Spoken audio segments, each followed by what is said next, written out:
नमस्कार मित्रों, मैं कमलेश कुमार आप सभी का संस्कृत साहित्य चैनल में स्वागत और अभिनंदन करता हूं। मित्रों, इससे पूर्व में हमने पुराण के पंच लक्षण पर विचार किया था, परंतु वही पुराण में 10 लक्षणों का भी विवेचन हमें प्राप्त होता है। जैसे श्रीमद् भागवत महापुराण में तथा ब्रह्म वैवर्त महापुराण में 10 लक्षणों का विवेचन भी प्राप्त होता है। यहाँ 10 लक्षण और पंच लक्षण के तुलनात्मक विवेचन का संक्षिप्त रूप प्रस्तुत किया जा रहा है। 10 लक्षण का स्वरूप इस प्रकार से है: सर्गश्चाथ विसर्गश्च वृत्ति रक्षांतराणि च वंशो वंशानुचरितं संस्था हेतुरपाश्रयः। पुराण के 10 लक्षण इस प्रकार से है। पहला है सर्ग, दूसरा विसर्ग, तीसरा वृत्ति, चतुर्थ रक्षा, पांचवा अंतराणी, छठा वंश, सातवां वंशानुचरित, आठवां संस्था, नौवां हेतु और 10वां अपाश्रय। पहला जो बिंदु है वह है सर्ग, और उसके बारे में पूर्व में वर्णित हो चुका है। सर्ग अर्थात सृष्टि की प्रक्रिया। दूसरा बिंदु है विसर्ग। विसर्ग अर्थात जीवों की उत्पत्ति। परमेश्वर के अनुग्रह से ब्रह्मा सृष्टि का सामर्थ्य प्राप्त करके महत तत्व आदि पूर्व कर्मों के अनुसार अच्छी और बुरी वासनाओं की प्रधानता के कारण जो यह चराचर शरीरात्मक उपाधि से विशिष्ट जीव की उत्पत्ति किया करते हैं, इसी को विसर्ग कहते हैं। विसर्ग का सामान्य अर्थ विविधाः सृष्टि ऐसा मानना उचित है, अर्थात अनेक प्रकार की सृष्टि। तीसरा बिंदु है वृत्ति, जिसका सामान्य सा अर्थ है जीवन का संरक्षण। जीवों के जीवन निर्वाह की सामग्री चर पदार्थों की अचर पदार्थ वृत्ति है। मानव जीवन को चलाने के लिए जिन वस्तुओं का उपयोग मानव करता है वही उसकी क्या है? वृत्ति है। जैसे गेहूँ, चावल आदि अन्न सब वृत्ति के अंतर्गत आते हैं।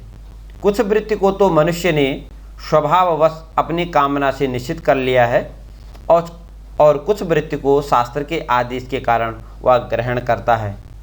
दोनों का उद्देश्य एक ही है, मानव जीवन का धारण और संरक्षण करना। अगला बिंदु रक्षा अर्थात विश्व की रक्षा करना।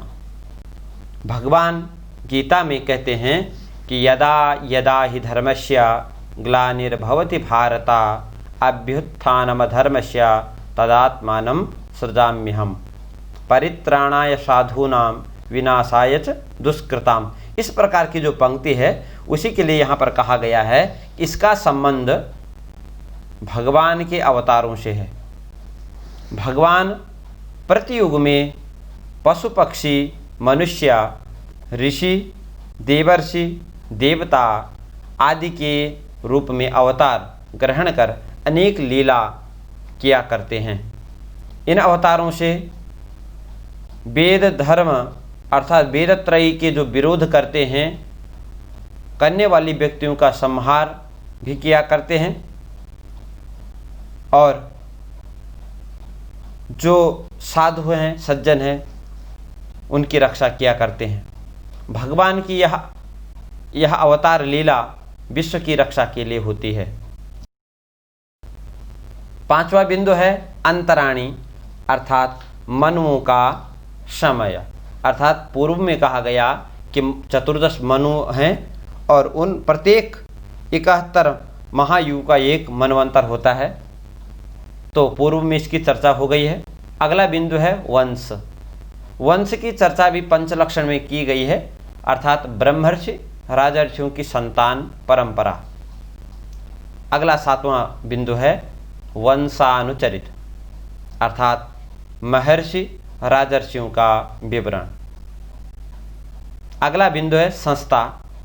पूर्व में भी कह दिया गया है, परंतु संस्था का अर्थ है प्रलय, अर्थात प्रतिसर्ग। 9वां बिंदु है हेतु।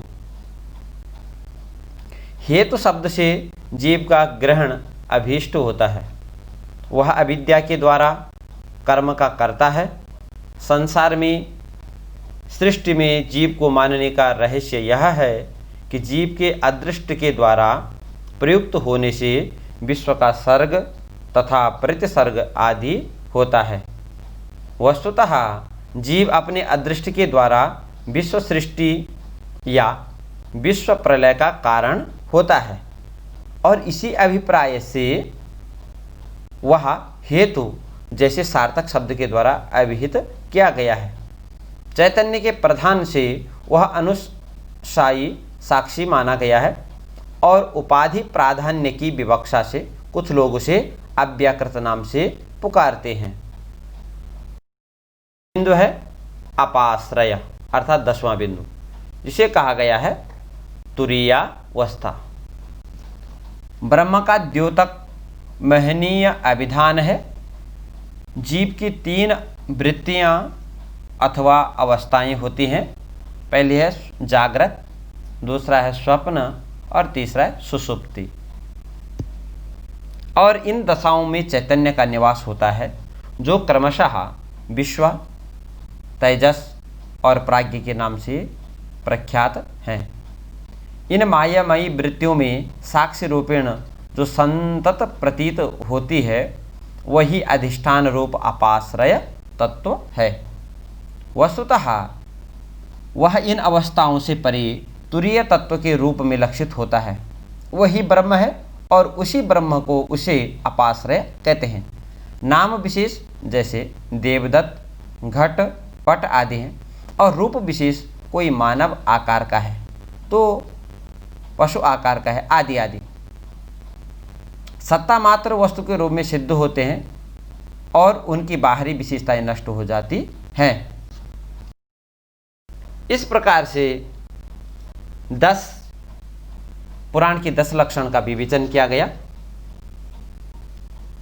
और अतिरिक्त स्थानों पर भी पुराण के 10 लक्षणों का विवेचन प्राप्त होता है। श्लोक प्रस्तुत है। अत्र सर्गो विसर्गश्च स्थानं पूषणमूतयः मन्वन्तरेशानुकथा निरोधो मुक्तिराश्रयः। 10 लक्षणों के नाम। प्रथम है सर्ग, जिसका अर्थ है उत्पत्ति प्रक्रिया। द्वितीय विसर्ग, अर्थात विविध प्रकार की सृष्टि।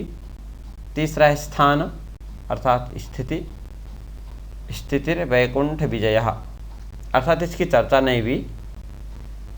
भगवान ने पूर्व में जो स्थिति बताई है। और चौथा है पोषणम, अर्थात पोषण, अर्थात पोषणम तदनुग्रह, अर्थात अनुग्रह, अर्थात भगवान की दया। पंचम बिंदु है ऊतयः, अर्थात कर्म वासना। भगवान की अहेतु की कृपा की वृष्टि प्रतिक्षण होती रहती है, तब भी जीव इतना दुखी क्यों? उस वृष्टि का एक फीका छींटा मिल जाने पर भी वह सौख्य शांति से प्रफुल्लित हो उठता है। इस प्रश्न का समाधान यह पंचम लक्षण कर रहा है, कर्म वासना। अगला 6वां मनवंतर, अर्थात सद्धर्म, मनु का काल। 7वां बिंदु है ईशानुकथा, जैसे शब्द से लग रहा है ईश अनुकथा, ईशानुकथा, अर्थात भगवान और उसके पार्षदों की अवतार कथा। अगला बिंदु है निरोध, जिसका अर्थ है प्रलय, अर्थात प्रतिसर्ग।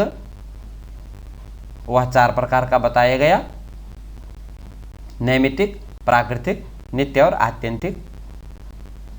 मोक्ष का भी इसमें अंतर्भाव होता है।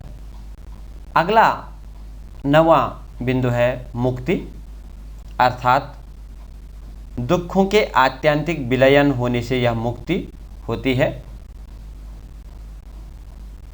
और 10वां बिंदु है आश्रय। जिस तत्व से सृष्टि और प्रलय प्रकाशित होते हैं वही आश्रय है। परब्रह्म और परमात्मा शास्त्रों में वही कहा गया है। जो नेत्र आदि इंद्रियों का अभिमानी दृष्टा जीव है, वही इंद्रियों के अधिष्ठात्र देवता सूर्य आदि के रूप में भी है। और नेत्र गोलक आदि के से युक्त जो यह देह है, वही उन दोनों का अलग अलग करता है। इन दोनों में यदि एक का अभाव हो जाए तो इतर दोनों की उपलब्धि नहीं हो सकती। अतः जो तीनों को जानता है वही परमात्मा सबका अधिष्ठान आश्रय तत्व है।